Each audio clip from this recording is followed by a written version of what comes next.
I got so much motherfucking design on right now. Break it down, bring it back, make it clap. I got 3 old thoughts, new block, where that day. Bitches on my line, and you know. Banyak anak yang belum mendapatkan haknya. Dan ini kita menjadi miris. Bagaimana menuntut keinginan? Bagaimana menuntut minat? Kalau hak adalah sesuatu yang paling mendasar itu belum terpenuhi. Sama kalau kita manusia ya, kita analogikan. Tidak mungkin kita menuntut mau dibelikan HP yang bagus, misalnya HP iPhone 14 misalnya, mau dibelikan MacBook, tapi kita nggak dikasih makan, tidak dikasih tempat tinggal. Kalau menurut Abraham Maslow, kebutuhan mendasar manusia adalah kebutuhan yang sifatnya biologis, di mana di situ ada sandang, papan, dan pangan. Itu hal-hal yang mendasar yang harus dipenuhi. Jadi sebelum kita berbicara tentang kesejahteraan, kita pastikan dulu apakah hak anak itu sudah diterima atau belum. Gitu ya. Sama dengan kita melaksanakan perkuliahan, sebelum saya minta tugasnya ke teman-teman, saya pastikan dulu semua kondisinya. Apakah sudah datang semua? Apakah dalam kondisi sehat? Apakah sudah makan? Dan lain-lain. Kita pastikan bahwa teman-teman merasa nyaman dulu. Karena ya, saya tidak mungkin menuntut yang lebih kalau hak dasarnya belum terpenuhi. Oleh karena itu, beberapa hak yang telah ditetapkan oleh UNESCO untuk harus dipenuhi oleh setiap anak, yaitu yang pertama adalah hak untuk mendapatkan identitas. Jadi hak untuk mendapatkan identitas. Di situ adalah nama, kemudian hal-hal yang berkaitan dengan dia, orang tuanya siapa, itu harus diberikan tanpa diminta.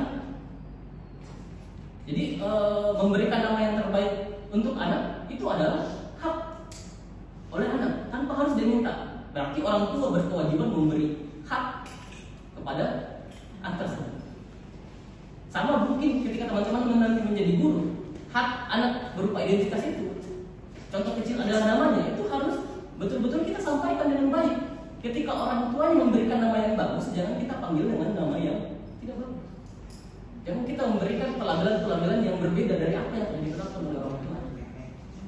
Kemudian yang kedua adalah hak untuk mendapatkan pendidikan. Yang kedua ya, jadi hak untuk mendapatkan pendidikan. Sekali lagi pendidikan itu adalah hal yang sangat universal, sangat luas ya. Pendidikan itu tidak selalu berada di dalam kelas.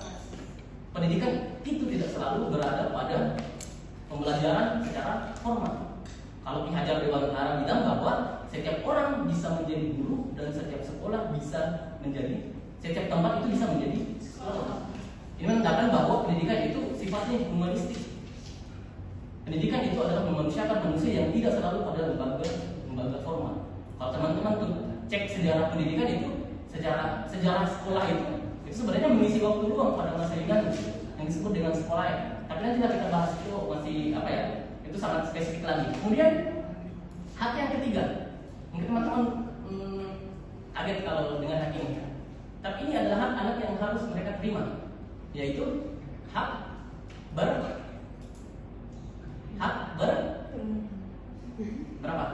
kira-kira?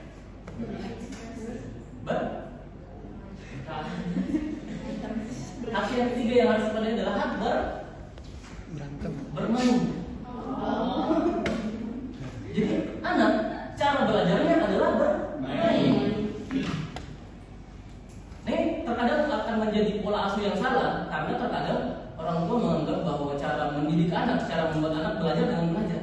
Padahal cara anak untuk bertumbuh dan berkembang dalam hal ini belajar adalah dengan cara bermain. Terkadang masih banyak pola asuh yang salah ya, ketika anak ya misalnya umurnya batita atau balita, orang tua menuntut dia untuk belajar, dipaksa untuk calistung. Padahal pada masa itu adalah masa mengeksplorasi dengan cara bermain. Ini kan jadi masalah ketika orang tuanya melarang anak itu bermain, padahal di usia seperti itu cara belajarnya adalah bermain.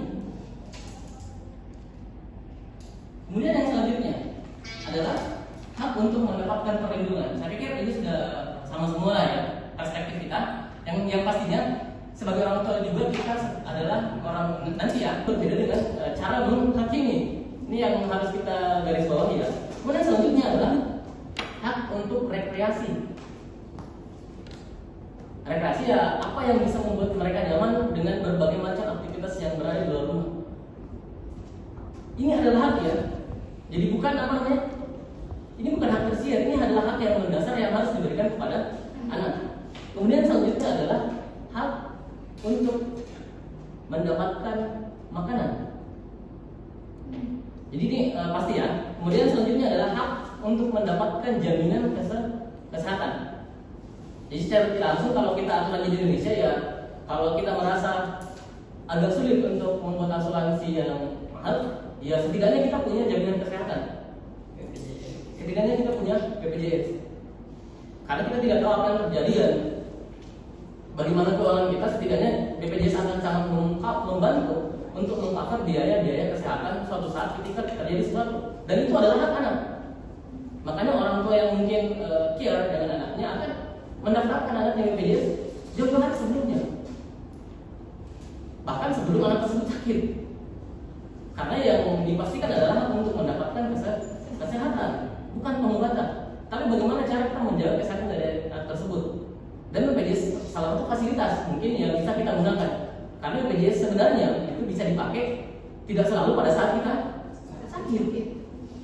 Itu BPJS bisa digunakan mungkin untuk mendapatkan vitamin, untuk mendapatkan treatment konsultasi dan lain-lain.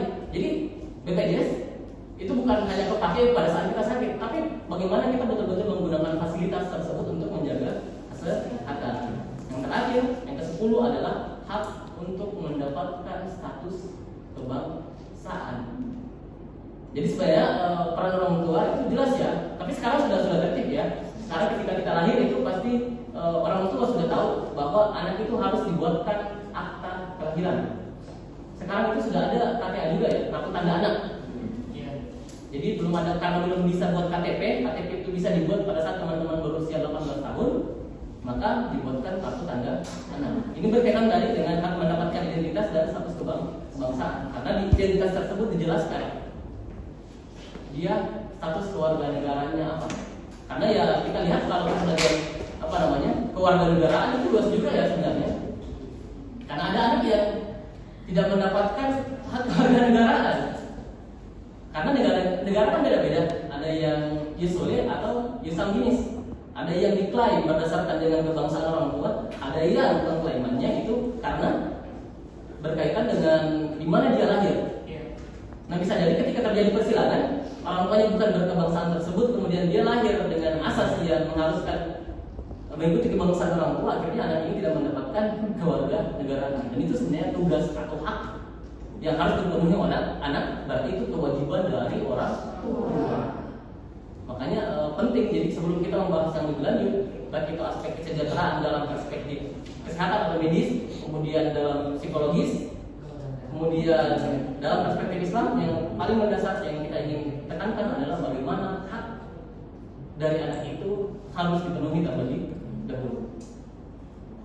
Kemudian sampai di sini ada yang mungkin mau ditanyakan belum?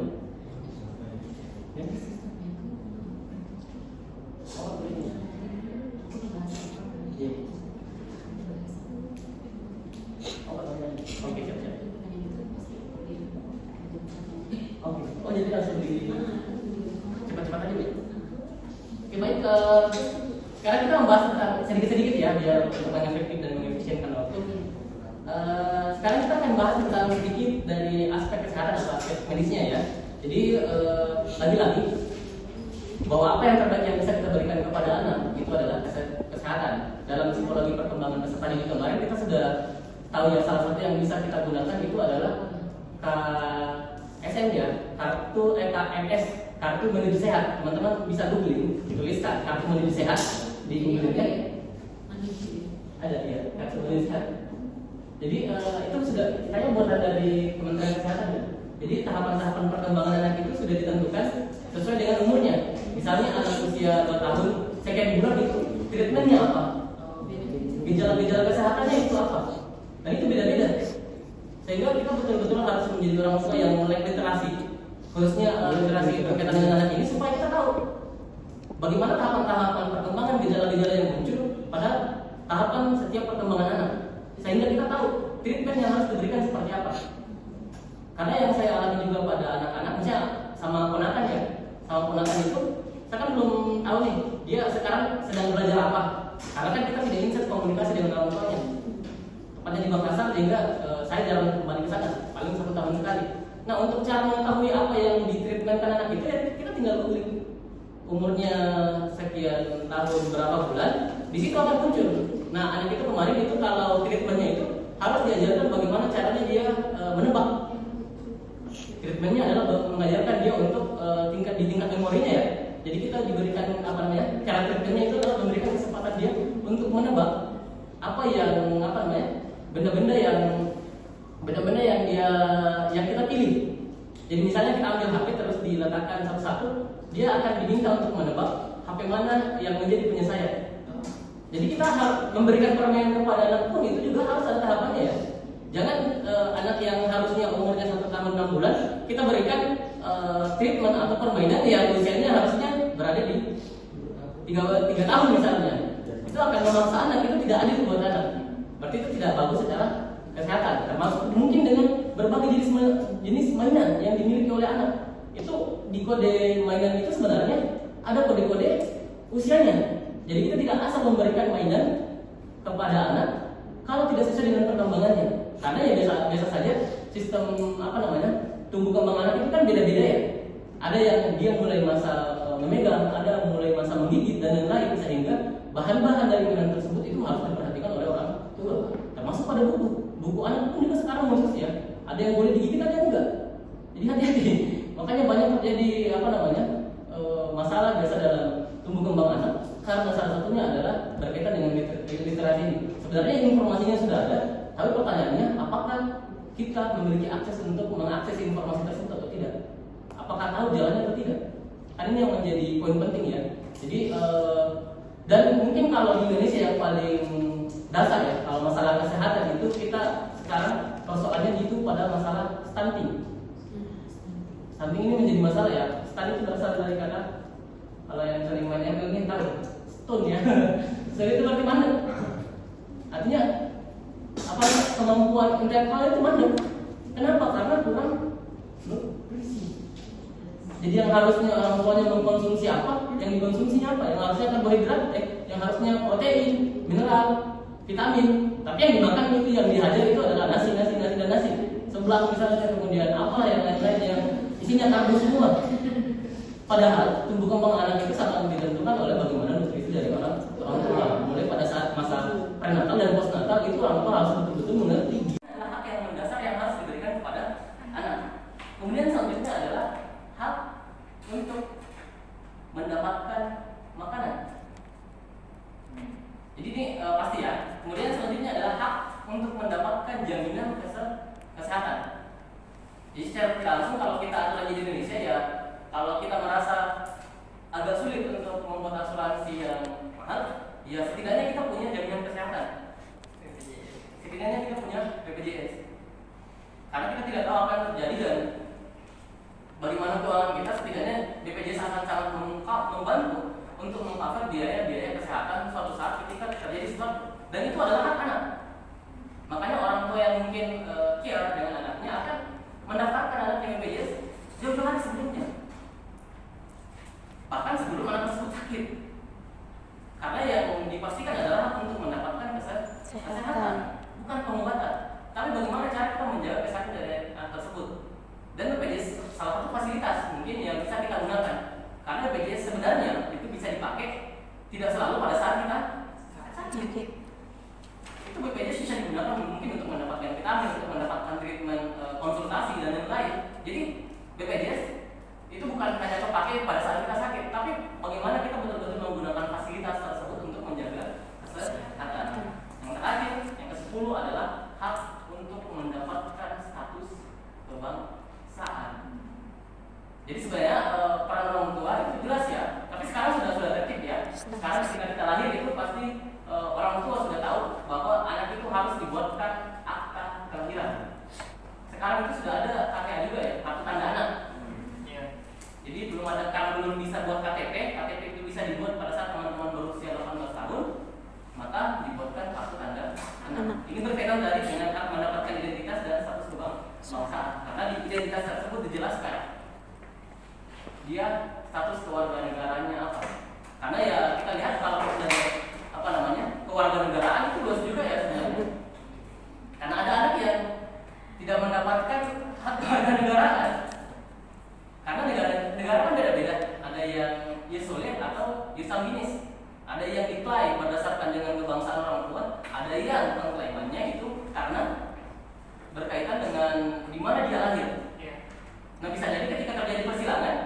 tuanya bukan berkebangsaan tersebut, kemudian dia lahir dengan asas yang mengharuskan mengikuti kebangsaan orang tua, akhirnya anak ini tidak mendapatkan kewarganegaraan. Dan itu sebenarnya tugas atau hak yang harus dipenuhi oleh anak, berarti itu kewajiban dari orang tua.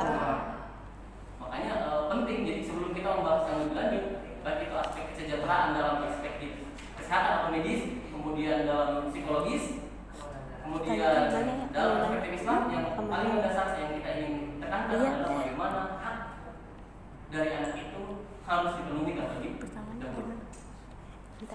Kemudian sampai di sini ada yang mungkin mau ditanyakan belum?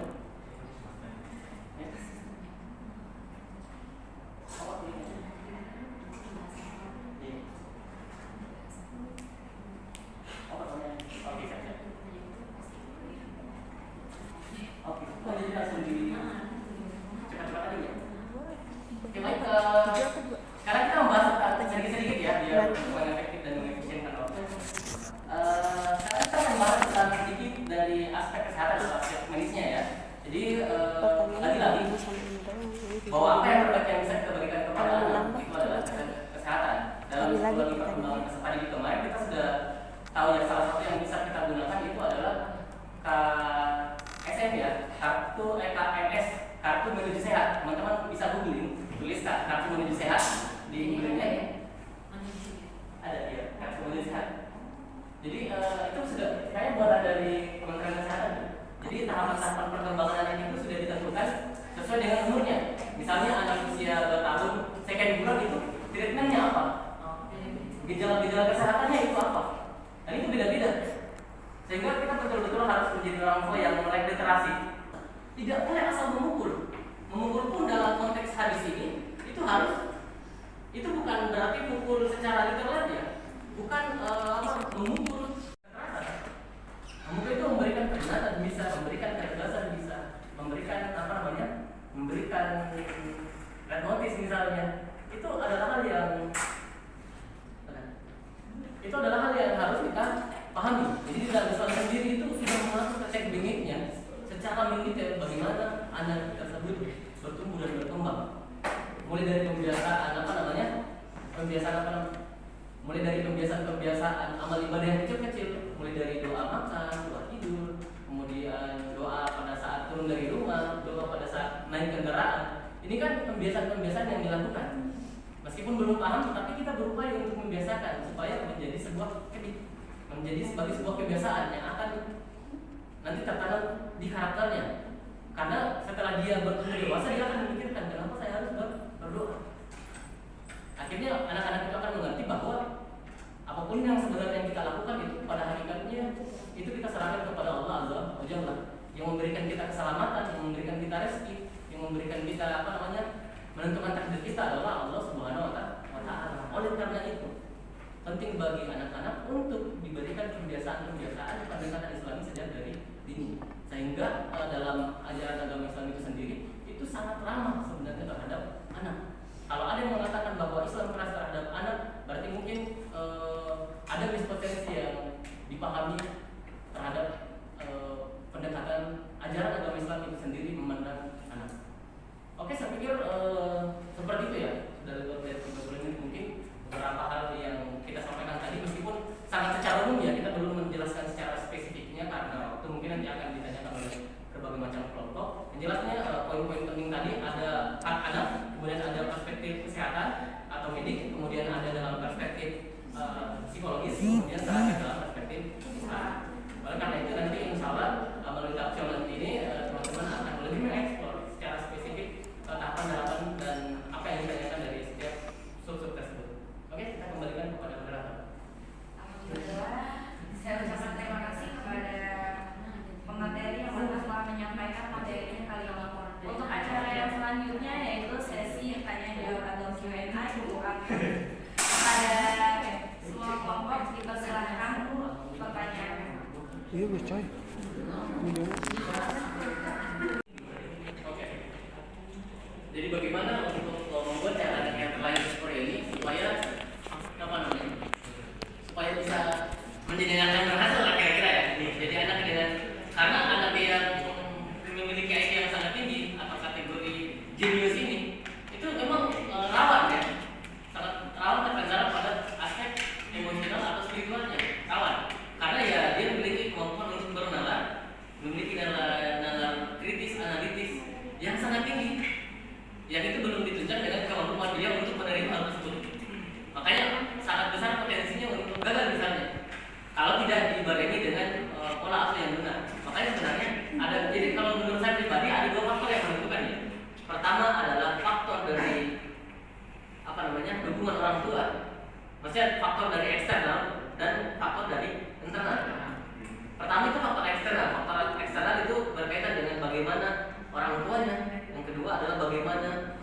lingkungannya, yang ketiga adalah bagaimana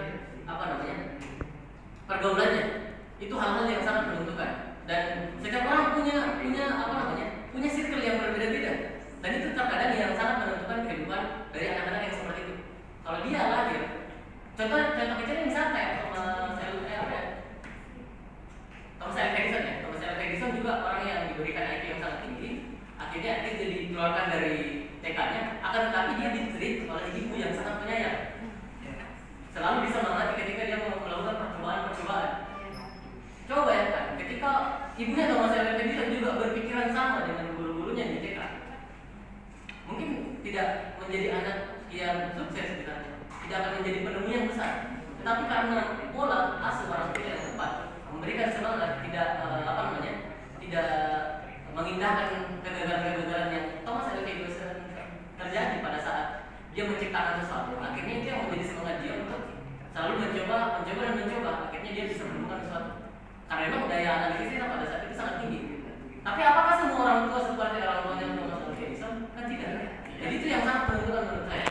Jadi ada faktor dari eksternal. Yang pertama itu faktor keluarganya, mungkin faktor lingkungannya, dan faktor siapa yang membersamai dia dalam kehidupannya. Faktor eksternal. Tapi ada juga yang namanya faktor internal. Karena kita tidak bisa mengeneralisir semua orang yang memiliki IQ superior atau IQ yang jenius ini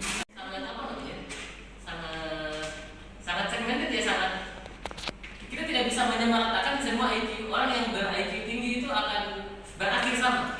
Karena tujuannya beda, apa yang dia pikirkan itu berbeda-beda juga. Jadi kalau ditekankan bagaimana cara anak yang memiliki IQ yang tinggi itu bisa sukses? Pertama, sangat ditentukan oleh faktor orang tua, faktor lingkungan, dan faktor lingkungan sebayanya. Yang kedua adalah ditentukan oleh faktor dia sendiri, motivasinya, kemudian keinginannya, kemudian kedisiplinannya, kemampuan dia untuk menerima kondisinya. Itu berbeda-beda pada setiap orang. Tidak semua orang yang ber-IQ tinggi itu pemikirannya sama, tidak semua perilakunya sama, tidak semua sikapnya sama. Sehingga itu sangat ditentukan oleh keinginan dia sendiri. Dan mungkin faktor internal itu sangat ditentukan oleh faktor eksternal, sebagaimana yang kita bilang tadi. Bagaimana orang tuanya mendidik dia untuk bisa mampu menerima kondisinya. Karena saya yakin berat juga sebenarnya orang yang diberikan IQ yang sangat tinggi. Karena kemampuannya menganalisisnya sangat tinggi sehingga dia sangat kritis. Apa-apa ingin dia pecahkan. Maksudnya pecahkan itu diselesaikan ya. Apa-apa ingin dia kritisi, apa ingin dia carikan solusinya. Padahal orang yang mungkin IQ-nya di bawah rata-rata tidak memikirkan hal yang seperti itu, sehingga dia tidak sepusing orang yang memiliki tinggi. Jadi orang yang memiliki IQ yang tinggi sebenarnya berat. Makanya kalau memberikan IQ tinggi berarti diberikan sebuah kelebihan. Tetapi apakah kita mampu dengan kelebihan seperti itu ya? Iya. Karena kalau katanya di Spider-Man itu ya, di di mana ada di mana ada kekuatan yang besar, di situ ada tanggung jawab yang besar. Jadi before ada big responsibility. Jadi ketika ada kekuatan yang besar, maka ada tanggung jawab yang besar juga. Sehingga orang yang ber-IQ tinggi menurut saya ini pasti memiliki beban yang lebih berat dibandingkan dengan kita. Jadi itu harus bisa ditreat dengan baik. Maksudnya ditreat itu dikelola dengan baik, dimanage dengan baik. Kalau tidak dimanage dengan baik, ya akhirnya seperti itu. Teman-teman bisa googling orang yang ber-IQ tinggi, yang berhasil dan yang gagal. Dan kita tidak bisa samakan bahwa semua orang yang ber-IQ tinggi itu memiliki memiliki perilaku yang sama, memiliki sikap yang sama. Karena lagi-lagi ditentukan oleh dirinya sendiri ya. Dan itu di luar dari wewenang kita, di luar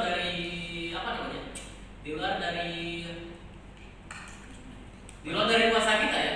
Kita tidak bisa mengatur bagaimana dia menenangkan kepada dirinya. Tapi yang paling menentukan bagaimana dia bisa berhasil adalah dirinya sendiri. Dan menurut saya dari dirinya sendiri itu sangat dipengaruhi oleh faktor-faktor eksternal. Salah satunya adalah di mana dia tinggal atau orang tuanya memperlakukan dia seperti apa. Seperti itu kira-kira. Bring it back, make it clap. I got 3 old thoughts, new blood.